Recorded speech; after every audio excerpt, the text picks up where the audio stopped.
Смех и радость на лицах школьников объяснить просто, ведь не каждый день вместо уроков им устраивают показ любимых мультфильмов.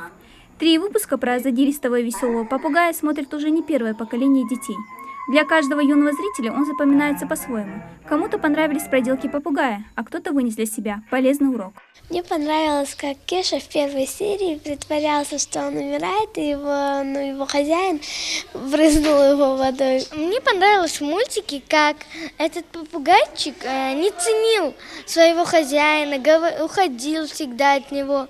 А в конце всегда мультфильма он понимал то, что этот хозяин, как бы самый лучший для него. Мне понравилось, что как этот попугай Кеша пел песни. Пусть всегда будет солнце, пусть всегда будет небо, пусть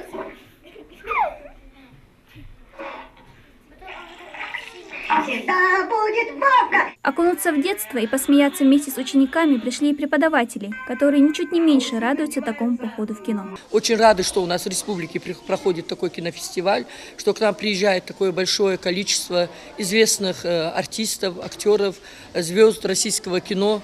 Нам сегодня это мероприятие очень понравилось. Дети были очень рады. Показ мультфильма проходит в рамках 4-го международного кинофестиваля «Золотая башня», который стартует на 4 площадках республики. Программа кинофестиваля делится на 3 этапа. С 10 утра начался показ любимых мультиков, как новых, так и старых. С полудня эстафету подхватил конкурс документальных фильмов. Садись в телегу, подвезу! Нет, я сама. С 14:00 игровое кино, к которому относится и короткометражный фильм «Крошки хлеба» режиссера Лейлы Газиковой. Снятый по одноименному роману Саида Чехкиева, он знаком многим со школьной скамьи. Он рассказывает о ценности каждой крошки хлеба в холодную пору депортации и о том, чем пришлось пожертвовать народу.